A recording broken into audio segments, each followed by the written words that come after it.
नमस्कार, मी पियुष. तुम्ही पाहताय बोलगेवडा यूट्यूब चॅनल. आपण उभे आहोत मालेगाव बाह्य या मतदारसंघात. आज आपण इथली परिस्थिती आणि येणारा आमदार कोण होईल हे लोकांचे मत जाणून घेणार आहोत.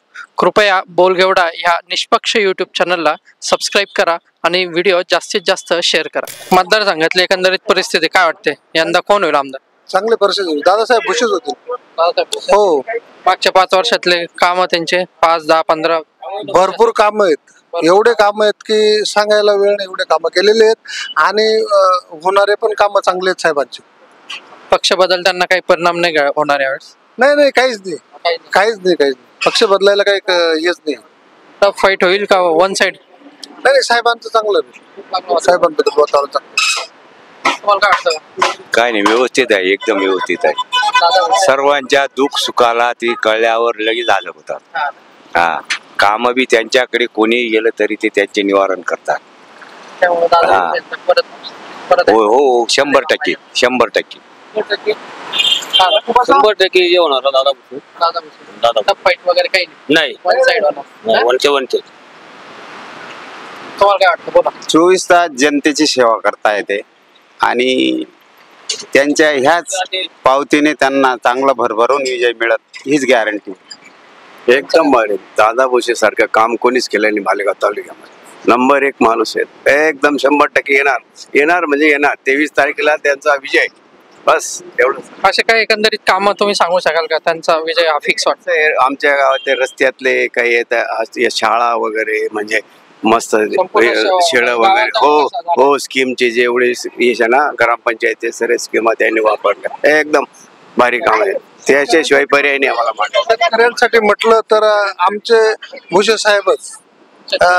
पीक विमा असेल, लाडकी बहीण योजना असेल, श्रावण बाळ योजना असेल, कान्याकोपऱ्यात जास्तीत जास्त गरिबांचे खाते उघडून त्यांच्या खात्यात पैसे कसे जातील बुवा हे साहेबांनी अहोरात्र प्रयत्न केले.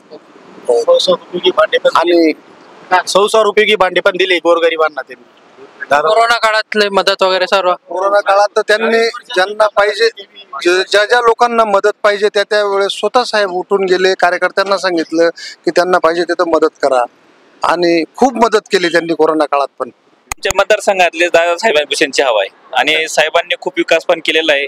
ते लोक म्हणतात विकास काय नाही, विकास पण ज्याला दिसतं त्याला कळतं. ज्याचे डोळे उघडे आहेत त्यांना कम्प्लीट दिसतं विकास. तुमचं गाव पूर्णपणे दादा भुसेंच्या? आमचं गाव पूर्ण दादा भुसेंनाच पाठिंबा आहे आमचा. टफ फाईट होईल असं वाटतं? टफ फाईट तर राहणारच आहे ना, पण शेवटी माणसांचे काम दिसतात ना लोकांना पण. आता लोक अफवा काय पण उडतात, कोणी काय भावना देतो, कोणी काय भावना देतं. पण ज्यांना कळतं तेच कळतं ना. बाकीचे म्हणतात बाकीच्यांनी पण रोजगार दिला, पण ज्यांच्या पैसे त्यांनाच तुम्ही नोकऱ्या लावल्या, बाकीच्यांना काही विषय नाही. दादा भुसेंचं काय सर्वसामान्य लोक आहेत, ते गरीब असो कुणी असो, केव्हाही जा, रात्रीचा पहाटेचा सगळ्यांना वेळ देतात ते. आणि असं नाही की बुवा साहेब आले नाही तुम्ही मुलाखत नाही, असा विषयच नाही ना. केव्हाही जा तुम्ही आणि केव्हाही गेल्यानंतर तुम्हाला सगळ्यांना भेटणंच राहील. गरीब असो काय असो, सुख दुःख सगळ्या कार्यक्रमात जाणं योग्य आहे. उद्धव ठाकरेंना सोडणं त्यांना महाग पडू शकतं का? महागात पडेल किंवा मग त्यांना त्याचा काही फटका नाही बसणार असं वाटतं? उद्धव ठाकरेंना सोडणं तो मागाचा तो विषय नाही. त्यांचं हिंदुत्ववादी तत्व होते दादा भुसेंचं, उद्धव साहेबांचं. त्यांचा आता विषय असा आहे, ते बाळासाहेब ठाकरे बोलले होते काँग्रेसकडे कधीच जाणार नाही, उद्धव साहेब तिकडे गेले. त्याच्यामुळे ते पण लोकांना खटकतं सगळ्यात महत्वाचं म्हणजे. आणि दादा भुसे साहेबांचा तसं नाही विषय. आम्हाला फक्त साहेबांचा विषय म्हणजे विकास करायचा आहे आपल्याला. दादा भुसे हे नावच तुम्हाला? हो, त्याच्यावरच मतदान. दादा भुसे नावाच माणूस पाहूनच मतदान होणार आहे. आणि आमचा विकास खूप करतायत ते. असं कुठलंच नाही की रस्त्याने भरपूर कामं झालेले आहेत, पण लोकांचे काही लोकांचे डोळे लागलेले आहेत ना, त्यांना मध्ये दिसतच नाही ना काम काय बुवा, असं ते महत्वाचं आहे ना. तुम्हाला काय वाटतं? आम्हाला दादा भुसे फिक्स एकदम. आम्हाला दादा भुसे. कोण वाटतं, दादा भुसे का अद्वै रे? दादा भुसे. तर तुम्हाला कोण होईल पुढचा आमदार? साहेब झाले पाहिजे सर आमचं. दादा भुसे? हा, काय कारण आहे याच्या मागे? कारण म्हणजे ते आता भाऊ बोलले ना, बस सेम. फक्त आमचं एवढंच म्हणणं आहे, फक्त साहेब झाले पाहिजे. साहेब अद्वै रे नको? नाही, टफ फाईट काही वाटत नाही. टप नाही फक्त दादा भाऊ बस. विषय पहिलीचा मुलगा 5वीला टाकण्यापेक्षा 5वीचा मुलगा 6वीला पाठवायचा. पहिलीचा मुलगा 5वीला टाकण्यापेक्षा 5वीचा मुलगा 6वीला पाठवा, तर गाडी व्यवस्थित चालणार आहे आपली. असं अनुभवी माणूस आहे. बरोबर ना. आता नवीन आंब्याचं रोप आम्हाला लावता येणार नाही, जे लावलंय त्याच्याच कैऱ्या तोडू आम्ही आता. फक्त दादासाहेब भुसे त्यांचे असे कोणते काम आहे का मतदारसंघात त्यांची एवढी हवा? आमच्या बघा लाडके बहीण योजनेचे प्रत्येक अक्षरशः दादा भाऊसाहेबांनी काही काही ठिकाणी स्वतः कार्यकर्त्यांना पाठवून बाईंचे फॉर्म भरून घेतले आणि विधवा बाईंना पगार चालू केले, वयोश्री योजना चालू केल्या, बऱ्याच लोकांना पगार चालू केले. म्हणजे मालेगाव तालुक्याचे काम झाले नाही. रात्री 3-3 वाजेपर्यंत रात्री लोक बसायचे, फॉर्म भरून घ्यायचे, नाव घ्यायचे, सगळ्यांनी केले. स्वतः दादासाहेब रात्री बसायचे. जिथं आता कॅम्प्युटर सेंटर चालतात बा फॉर्म भरण्यासाठी, जिथं निस्ता फोन पण गेला, साहेब हे लोक आम्हाचे फॉर्म भरत नाही, तिथं रात्री 2 वाजता असो 3 वाजता असो, रात्री 3 वाजता साहेब पोहोचलेले. का रे तुम्ही का फॉर्म भरून घेत नाही, महिलांना काय अडचण देतात बा, साहेबांनी स्वतः बसून फॉर्म भरून घेतलेले आहे. तालुक्यापर्यंत पोहोचवल्याचं काम केलेलं आहे. लाडकी बहीणचा फायदा होईल. हो 100% साहेबांना फायदा होईल. कृषी विद्यालय झालं आणि तालुक्यात कृषी विद्यालय चांगलं मोठं भरपूर बनवलेलं आहे. असं कृषी विद्या केंद्रालय उत्तर महाराष्ट्रातलं 1 नंबर बनवलेलं आहे. जे आमचे मुलं बाहेर जात होते बीड जालना इकडे तिकडे, आम्हाला तो जाण्याची वेळ येणार नाही. आज सगळे विद्यार्थी आमच्या इथं शिकतील. ते एक दादासाहेबांचं खूप. आणि प्रत्येक ठिकाणी शेतकऱ्यांसाठी बंधारे वगैरे, प्रत्येक नाल्याला बंधारे इतके बंधारे बांधलेले आहेत की जिकडे बघा तिकडे पाणी साचलेलं आहे. असं काही नाही की पाणी नुसते बंधारे, पाणी आणलं जिथं पाण्याची समस्या तिथं पाण्याचे प्रश्न सोडवले आहेत साहेबांनी. निमी रात्री कोणी काही गेलं बा आमचं केलंय. आणि आता महिला रुग्णालय बनवलेलं आहे 100 खाटांचा. असा दवाखाना बनवला. मुंबईला सुद्धा दवाखाना असं नाही, असा दवाखाना बनवलेला आहे. महिला डिलिव्हरी झालेला तिला ते सगळं खाणं पिणं खानपान मिळतं, लहान बाळाचं किट मिळतं, गादी वडून छत्रंजी ते. आणि डिलिव्हरी झाल्यानंतर महिलांची ज्यावेळेस सुट्टी होते सुट्टी झाल्यानंतर घरपोच गाडी पण जाते. एवढी सेवा आहे. 50-60 हजार रुपये लागायचे ना, ते आता महिला रुग्णालयात 0 होऊन गेलंय. 0 पैसे लागतात. महिलांच्या समस्या त्यांनी सोडवल्या. गरीब महिलांपासून तर मोठ्या जायचं असं ना, गाव पुढारी लागतात. गाव पुढारी कुठून आणायचे सर्वसाधारण? गाव पुढारी सर्वसाधारण माणसाने कुठून आणायचे? दादा भुसेकडे 5 वर्षाचा मुलगाही गेला ना तर त्याचं काम होतं. ऑफिस 80 वर्षाचा म्हातारा गेला ना, त्याच्या हातावर गळ्यात हात घालून ते बसतात.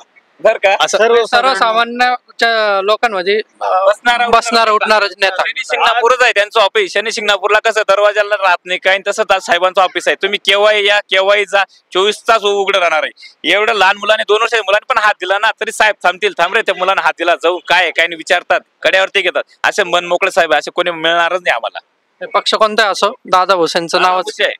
पक्ष कुठलाही असो पण दादा भुसे मागे पूर्ण मालेगाव तालुक्याची जनता आहे.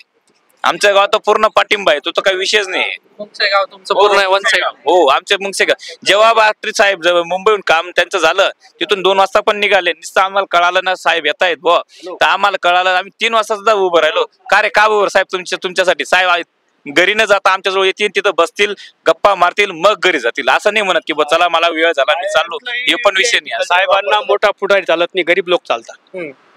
आणि गरिबांना तेच पाहिजे.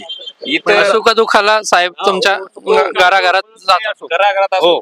आणि घेतलं नाही, प्रोटोकॉल घेत नाही, काय नाही. आले सर्वसाधारण ना पोलीस गाडी ना काही बुवा मी आता मंत्री माणूस आहे आणि माझ्याबरोबर तापा पाहिजे, माझ्याबरोबर 4 सिक्युरिटी पाहिजे. सिक्युरिटी नाही काय नाही, सर्वसामान्य डायरेक्ट येतील बसतील डायरेक्ट बोकळं. आणि कुणीही असो गाडीत बसून घेता. असं नाही की तू त्या गाडीत बैस माझ्या गाडीत, मी मागे बसू तू पुढे बैस भाऊ. असा माणूस आहे. असा माणूस भेटणंच शक्य नाही आम्हाला.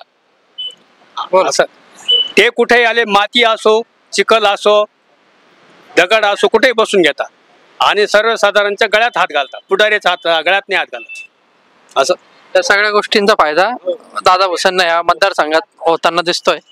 एकंदरीत मुंगसे या गावात दादा भुसेंची हवा, मुंगसे गाव पूर्ण एकतर्फी दादा भुसेंच्या मागे उभे राहताना दिसत आहे. निष्पक्ष मत जाणून घेण्यासाठी बोलघेवडा YouTube चॅनलला सबस्क्राईब करा आणि व्हिडिओ जास्तीत जास्त लोकांपर्यंत शेअर करा.